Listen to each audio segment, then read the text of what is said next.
नमस्कार दोस्तों, मैं अरुण यूट्यूब चैनल पर आपका एक बार फिर से स्वागत है। फ्रेंड्स, वीडियो को एंड तक ज़रूर देखिएगा क्योंकि एक शेयर्स और बताऊंगा जो कि वीकली बेसिस पर आपके लिए बहुत अच्छा शेयर्स हो सकता है। ऑलरेडी उस शेयर्स ने आज अच्छा खासा रिटर्न दिया है। अगर आप मुझसे कल कम्युनिकेट करते तो मैं शायद उस शेयर्स के बारे में आपको ज़रूर देता। शेयर्स का नाम क्या होगा वो मिड ऑफ द मैं बताऊंगा स्टॉक्स में। इस शेयर्स के मिड में बताऊंगा कि शेयर्स क्या रहेंगे। उसके बाद एट द एंड मैं उसके बारे में डिस्कस करूंगा कि वो क्या रहेंगे। उसके पहले अगर आप चैनल पर पहली बार विजिट कर रहे हैं तो मेरे चैनल को सब्सक्राइब ज़रूर कर दीजिएगा। फर्दर अगर आप ये चाहते हैं कि स्टॉक सिलेक्शंस कैसे करना है और किस स्टॉक्स का हम इंटरडे लेवल पर सिलेक्शन कर सकते हैं, उसके बाद उसका एनालिसिस कैसे कर सकते हैं और उसमें हम इन्वेस्टमेंट कैसे कर सकते हैं या फिर उसका ऑप्शन चेन का एनालिसिस कैसे करते हैं, अगर आप ये सब जानना चाहते हैं तो मुझे कमेंट बॉक्स में कमेंट करके ज़रूर बताइए क्योंकि मैं उसके 3 पार्ट्स में उसका वीडियो बनाने का मैंने डिसाइड किया है कि आप स्टॉक्स में अगर आप अपना ट्रेडिंग स्टार्ट करना चाहते हैं तो कैसे उसे कर सकते हैं। वहीं आपको लॉसेस से कैसे बचना है वो भी मैं आपको वहाँ पर बताऊँगा। तो फ्रेंड्स, आज का शेयर्स लेकर आया हूँ आपके सामने गेल इंडिया लिमिटेड का, और एक और गवर्नमेंट कंपनी जिसमें आपको अच्छा खासा डिविडेंड मिलता है। और अगर ऑन एन एवरेज डिविडेंड की बात करूँ तो साल में आपको 5 से 6 रुपये का डिविडेंड जो है इस स्टॉक्स में मिलता है। 10,000 रुपये का इन्वेस्टमेंट करते हैं। करंट मार्केट प्राइस से अगर मैं आपको बताता हूँ तो 138 रुपीज़ का शेयर है। 72 से 73 क्वांटिटीज़ आता है नॉर्मली, और मल्टीप्लाई पर अगर आप 6 करते हैं जो कि नॉर्मल डिविडेंड के हिसाब से होता है तो 450 रुपीज़ के अराउंड तो आपको यहाँ पर रिटर्न मिल चुका होता है। सेम थिंग कंपेरिजन करता हूँ एफडी से। अगर 6% या 8% का अगर डिविडेंड मानता हूँ, सॉरी रिटर्न्स मानता हूँ 8% का मैक्सिमम जो कि एफडी पर है, लेकिन करंट लेवल पर अगर बात करूँ तो 6% के अराउंड ही है। तो हम 8% को लेकर चलते हैं, जिसपे अगर 10,000 पे अगर 8% का अगर आप इंटरेस्ट लेकर चलते हैं तो आपको 800 रुपये का इंटरेस्ट मिलता है। सेम थिंग अगर यहाँ पर आपको 438 का मिल रहा है तो आप इसमें क्यों करेंगे। फर्दर एक साल के लिए अगर आप होल्ड करके रखते हैं तो स्टॉक्स में आपको ऑलमोस्ट 10 to 15 रुपीज़ का भी गेन तो ज़रूर होगा। तो 15 प्लस 6 रुपीज़ 21 रुपीज़ होता है। मल्टीप्लाई बाय आप 72 या 73 शेयर जो भी हो रहे हैं आप उससे कंपेरिजन करेंगे तो ऑलमोस्ट अगर आप देखेंगे यहाँ पर आपको 15% के अराउंड जो है आपको रिटर्न देखने को मिलेगा, जो कि आपके एफडी से डबल यहाँ पर रिटर्न आपको देखने को मिल रहा है। शेयर्स पर आऊँगा और आज के सेशन के बारे में डिस्कस करूँगा कि आज का सेशन कैसा रहा है। तो आज के डेज रेंज के बारे में बताऊंगा। 136.30 आज का लो रहा है, और आज का हाई के बारे में बताऊं तो 136.85 रहा है। इस शेयर्स पर आपको एंट्री कहां लेना है वो भी मैं बताऊंगा जब मैं ऑप्शन चेन पर आपसे डिस्कस करूंगा, या फिर मिड ऑफ द स्टॉक्स में मैं आपको ये बता दूंगा कि इस शेयर्स में आपको एंट्री कहां लेना चाहिए, क्योंकि आज ऑलरेडी 3% अपसाइड की ओर है। तो हम इस पॉइंट पर तो एंट्री नहीं लेंगे, ये बात तो कंफर्म है। नीचे क्यों रहूँगा और इसके टेक्निकल रेटिंग्स पर आएंगे और देखेंगे इसमें क्या हमारी पोजीशंस बन रहे हैं।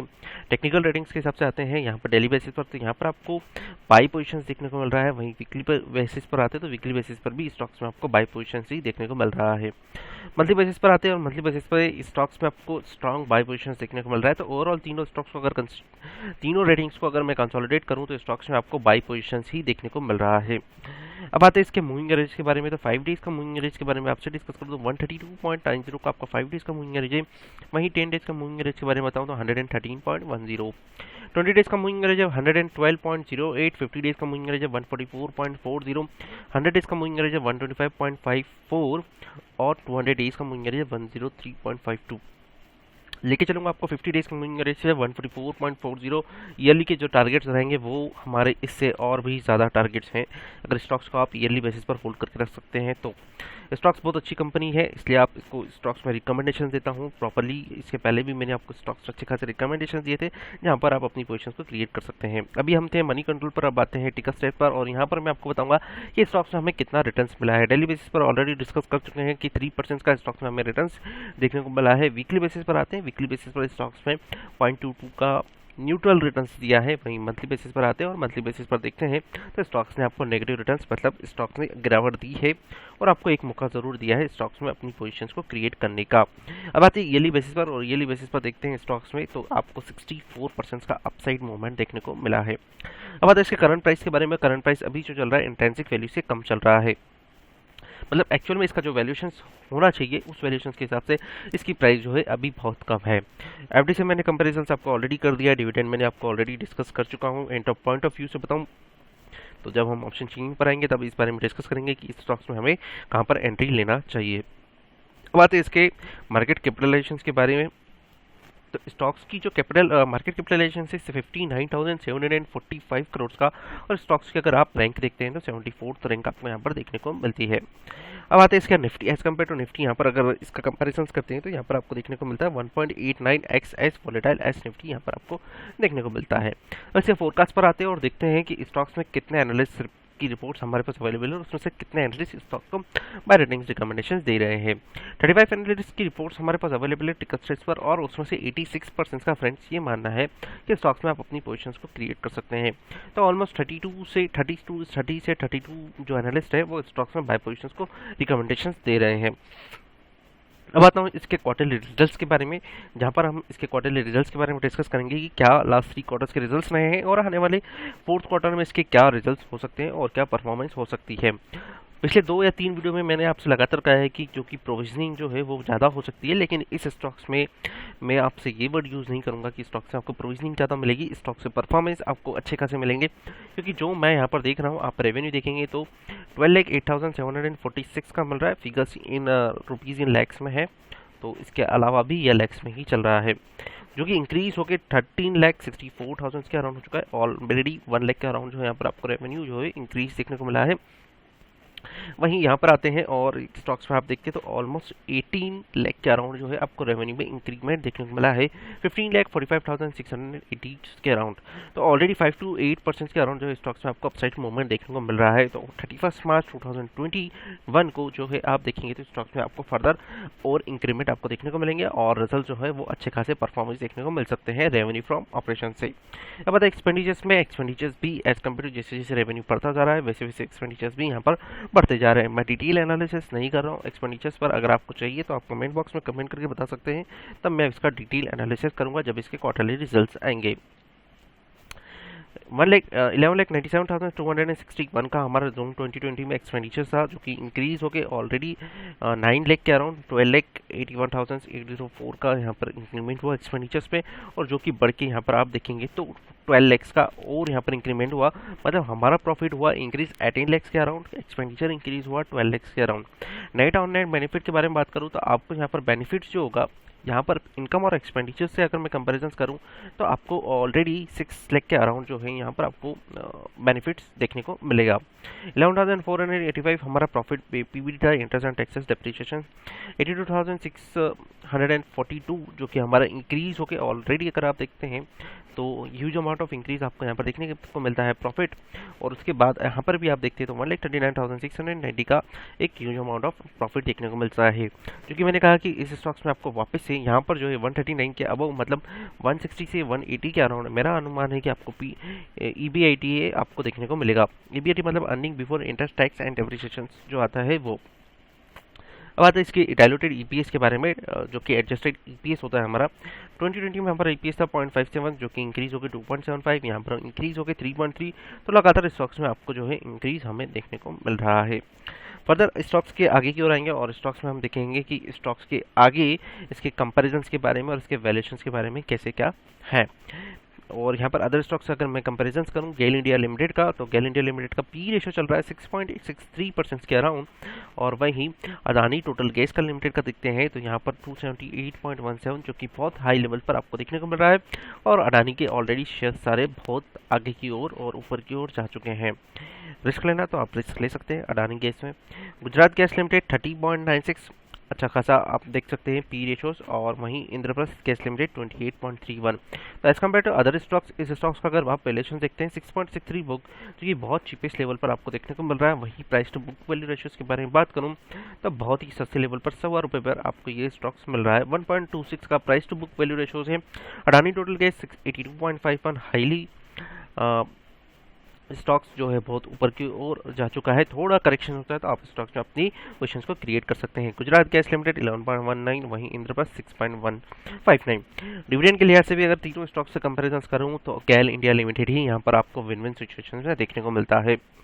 अब आता है इसके स्टॉक्स के वैल्यू वॉलेटिलिटीज़ के बारे में कि स्टॉक्स में कितना वॉलेटिलिटीज़ रहता है as compare to other stocks. Adani gas 60.15% का आपको यहाँ पर वॉलेटिलिटी देखने को मिलता है। Gujarat gas 37.02, Indraprastha gas limited 33.41%। दो एक अडानी गैस को अगर मैं छोड़ दूँ तो अडानी गैस के अलावा बाकी दो स्टॉक्स को अगर कंपेरिजन करते हैं तो गेल इंडिया लिमिटेड में भी उतना ही वॉलेटाइल स्टॉक रहता है जितना गुजरात गैस और इंद्रप्रस्थ गैस आपको यहाँ पर देखने को मिलता है। आगे क्यों रहेंगे स्टॉक्स में, और स्टॉक्स के एनएससी की वेबसाइट पर देखेंगे कि स्टॉक्स में आज का ट्रेडिंग सेशन कैसा रहा है। उसके बाद इसके ऑप्शन चेन पर आकर मैं आपसे इसके फर्दर डिस्कशंस के बारे में बात करूंगा। आज का ट्रेडिंग सेशन कैसा रहा है उसके बारे में देखते हैं। तो डिलीवरी वाइज पोजीशन के बारे में बात करूं तो आज टोटल क्वांटिटी ट्रेडेड हुआ है 3,32,09,701 का, जिसमें से डिलीवरेबल क्वांटिटीज अगर आप देखते हैं तो 90,77,837 का आपको डिलीवरेबल क्वांटिटीज देखने को मिलता है। अब आते हैं परसेंटेज ऑफ डिलीवरीज के बारे में। तो फ्रेंड्स, जितना ज़्यादा परसेंटेज ऑफ डिलीवरीज होता है उतनी ज़्यादा चांसेस है कि स्टॉक्स में आपको अच्छा खासा मूवमेंट देखने को मिलेगा। तो परसेंट ऑफ डिलीवरीज 27.33% है। अब आता हूँ उस शेयर्स के बारे में जिस शेयर्स के बारे में मैंने स्टार्टिंग में आपसे बात किया था कि उस शेयर्स को आप वीकली बेसिस पर होल्ड करके रख सकते हैं। तो वो शेयर्स है भारती एयरटेल। भारती एयरटेल ऐसा शेयर है जिसने आप आज देखेंगे तो आज क्या जिसने 10 पॉइंट आपको दे चुका है ऑलरेडी। और इसका अगर आज के प्राइस के बारे में बात करूं तो 541 का आज का प्राइस रहा है। आज का हाई देखते हैं 546 का, और अगर लो देखते हैं तो 537 के अराउंड रहा है। PS closing price 532। मैंने इससे बाइक रिकमेंडेशन दिया था 525 पर, जो कि परसों की बात है, the day after yesterday, last night. और यहाँ पर आज का डिलीवरेबल प्राइस क्वांटिटीज़ के बारे में बात करूँ तो आज टोटल क्वांटिटी ट्रेडेड हुआ है 2,97,280 का, और परसेंटेज और डिलीवरीज के बारे में बात करूँ तो 37.40 का आपको परसेंटेज ऑफ डिलीवरी देखने को मिलता है। वहीं डिलीवरेबल क्वांटिटीज़ के बारे में बात करूँ तो 78,53,925 का स्टॉक्स का बायर करके चल सकते हैं। स्टॉप लॉस के बारे में बात करूँ तो 532 का स्टॉप लॉस आप लिख कर चल सकते हैं। टारगेट होंगे 550, 555 and 560 is the last targets for a weekly basis. Stocks में आप अपनी पोजीशंस को क्रिएट कर सकते हैं। अब आऊँगा ऑप्शन चेन पर, क्योंकि गेल इंडिया वापस अपने शेयर्स पर लेकर आऊँगा आपको और उसके ऑप्शन चेन पर आऊँगा। लेकिन उससे पहले एक डिस्क्लोजर जरूर देना चाहूँगा कि किसी भी बेसिस पर यहाँ पर मैं आपको स्टॉक ऑप्शन पर ट्रेड करने की सलाह नहीं देता हूँ, ना ही इंटरडे लेवल पर ट्रेड करने की सलाह देता हूँ। ओनली डिलीवरी बेसिस पर आपको ट्रेड करने की सलाह देता हूँ। उसके अलावा बैंक निफ्टी या निफ्टी पर अगर आप ट्रेड करते हैं तो फ्रेंड्स सजेशंस दूंगा कि उसमें शॉर्ट सेलिंग्स करिए, बाय ना करें, क्योंकि शॉर्ट सेलिंग्स में आप उसमें प्रॉफिट अर्न कर सकते हैं। क्योंकि अगर बाय करते हैं तो प्रीमियम ऑलरेडी गिरता है और उस बेसिस पर आपको थोड़ा नुकसान तो ज़रूर होता है। पर्सनल एक्सपीरियंस है, इस बेसिस पे आपको शेयर कर रहा हूँ। फ्रेंड्स, गेल की ऑप्शन चेन पर लेकर आए हम आपको 29 अप्रैल का हमारा एक्सपायरी रहेगा, और कॉल ऑप्शंस के थ्रू हम इसमें रेजिस्टेंस फाइंड करने की कोशिश करेंगे। वहीं पुट ऑप्शंस के थ्रू हम यहाँ पर सपोर्ट फाइंड करने की कोशिश करेंगे, और वहीं हम इसके एंट्री लेवल के बारे में भी डिस्कस करेंगे। क्योंकि कल एक्सपायरी है और वॉलेटिलिटी तो कल रहेगी, ये तो सबको पता ही है, क्योंकि एक्सपायरी वाले दिन आपको वॉलेटाइल तो देखने को ज़रूर मिलता है। वहीं निफ्टी की एक्सपायरी के बारे में बात करूँ तो 15 अप्रैल के आसपास अगर आप देखते हैं तो वो एक्सपायरी आपको 15,000 के अबव ही आपको देखने को मिलेगा। हो सकता है आपको कल ही 15,000 के अबव इसकी एक्सपायरी देखने को मिल जाए। एट द मनी 138 रुपीज़ पर लेकर आऊँगा, 138, 139, इट मीन्स 140 के अराउंड अगर आप देखते हैं तो ये हमारा रहेगा एट द मनी। 137 और 140 के बीच में हमारा एट द मनी रहेगा। एट द मनी सबसे पहले 137.5 पर लेकर आऊँगा। यहाँ पर आप देखते हैं तो 44 का लॉट्स हमारे पास अवेलेबल है, और लॉट्स से आप मल्टीप्लाई कर देंगे तो एक्चुअल वॉल्यूम्स आपको यहाँ पर पता चल जाएगा। चेंज इन ओपन इंटरेस्ट -1 में है, और यहाँ पर जिन्होंने अपनी कॉल्स पेज कर रखी थी उन्हें ऐसा लग रहा है कि अब ये जो प्राइस है इससे अब ही रहने वाला है। 140 हमारा पहला रेजिस्टेंस है। यहाँ पर आप देखते हैं तो 379 का आपको एक रेजिस्टेंस देखने को मिलता है। 379 का ओपन इंटरेस्ट बना हुआ है। चेंज इन इंटरेस्ट अगर आप देखते हैं तो 38 के यहाँ पर नए कॉन्ट्रैक्ट्स जुड़ते हुए देखने को मिल रहे हैं।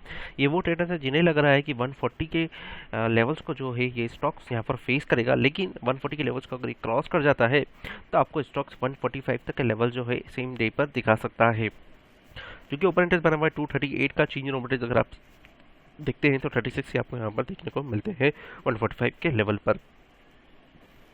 ऊपर की ओर लेकर आऊँगा और 150 के लेवल पर आपको लेकर आऊँगा। 367 का हमारा ओपन इंडेक्स बना हुआ। चेंज इन इंडेक्स अगर आप देखते हैं तो नेगेटिव है यहाँ पर 36 के। इन्होंने अपनी कॉल्स को यहाँ पर काट दिया है और लग रहा है कि अब ये इस लेवल पर नहीं पहुँच पाएगा। ऊपर की ओर लेकर आऊँगा और स्टॉक्स में देखेंगे कि आगे की ओर हमें क्या हमें देखने को मिलते हैं, और मेरे अपने उस टारगेट्स के बारे में भी आपसे डिस्कस करूँगा कि क्या उस टारगेट्स पर जा सकता है या नहीं जा सकता है। आने वाले 3 महीने के बारे में बात करूँगा और आने वाले 3 महीने में स्टॉक उस लेवल पर पहुँचने की क्या संभावना बनती है। 155 के लेवल पर आपको एक बार लेकर आऊँगा। यहाँ पर आप देखते हैं ओपन इंटरेस्ट 120 के आसपास आपको देखने को मिलता है। चेंज इन ओपन इंटरेस्ट 27 के आपको नए कॉन्ट्रैक्ट जुड़ते हुए देखने को मिलते हैं। 160 का लेवल वो है, यहाँ पर आपको 175 का ओपन इंटरेस्ट देखने को मिल रहा है। चेंज इन ओपन इंटरेस्ट 23, अगर रिजल्ट इसके एक्सपेक्टेशन से ज़्यादा आते हैं तो 160 तक के लेवल्स जो है स्टॉक्स आपको दिखा सकता है। विद इन अ मंथ के बारे में आपसे डिस्कस कर रहा हूँ। अब आते हैं आगे की ओर स्टॉक्स में, जो कि मेरा टारगेट है 170 का। यहाँ पर आप देखते हैं ओपन इंटरेस्ट 110 के अराउंड आपको देखने को मिलता है। सीनियर इंटरेस्ट आपको 10 देखने को मिलता है। अब आपको यहाँ पर 3 लेवल जो है मैं आपको बताऊंगा, जो कि है मेरे टारगेट्स।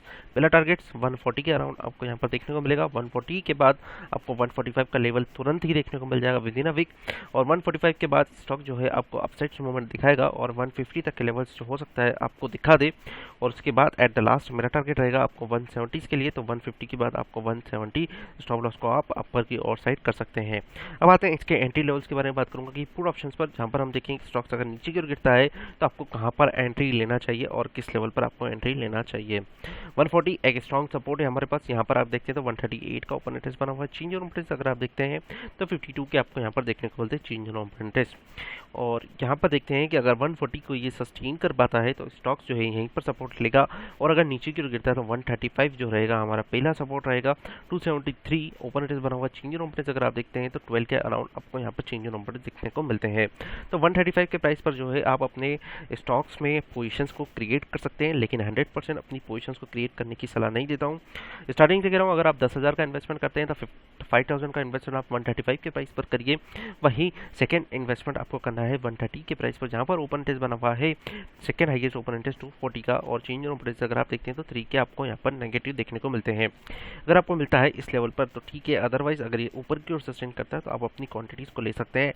एवरेजिंग के बेसिस पर मैं आपसे कहूँगा कि स्टॉक्स में आपको 130 का लेवल जरूर देखने को मिलेगा, क्योंकि स्टॉक्स में थोड़ा गिरावट और आपको देखने को मिल सकता है। यहाँ पर आपको मैंने friends entry level exit level दोनों मैंने आपको बता दिए। आपकी चॉइस है, आप कहाँ पर इसमें एंट्री लेना चाहते हैं, कहाँ पर इसमें एग्जिट लेना चाहते हैं।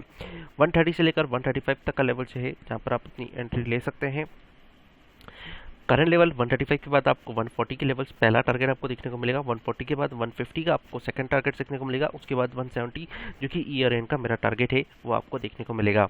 करंट मार्केट प्राइस 140 अगर मैं मानता हूँ तो 140 प्लस 30 170, 30 रुपीज़ प्लस 6 रुपीज़ का डिविडेंड 36 रुपीज़। 36 मल्टीप्लाई बाय अगर आप करते हैं 36 मल्टीप्लाई बाय अगर आप 73 क्वांटिटीज़ करते हैं फ्रेंड्स, तो आपको प्रॉफिट जो होता है वो अप्रॉक्सीमेट 2600 के अराउंड जो है आपको प्रॉफिट देखने को मिलेगा। और अगर आप उसका रेट ऑफ इंटरेस्ट अगर देखते हैं तो कितना आपको रिटर्न्स मिलता है, तो ऑलरेडी वो 26% के अराउंड आपको यहाँ पर रिटर्न देखने को मिल सकता है। एट द एंड ईयर की रिटर्न्स के बारे में यहाँ पर डिस्कस कर रहा हूँ, बाकी आपकी चॉइस है, आपका पैसा है, आपको कहाँ डालना है। एंड फ्रेंड्स, वीडियो अच्छा लगे तो लाइक और सब्सक्राइब जरूर कर दीजिएगा। Further stay safe, stay home, और भारतीय एयरटेल पर आप ज़रूर एक बार देखिएगा। Thank you.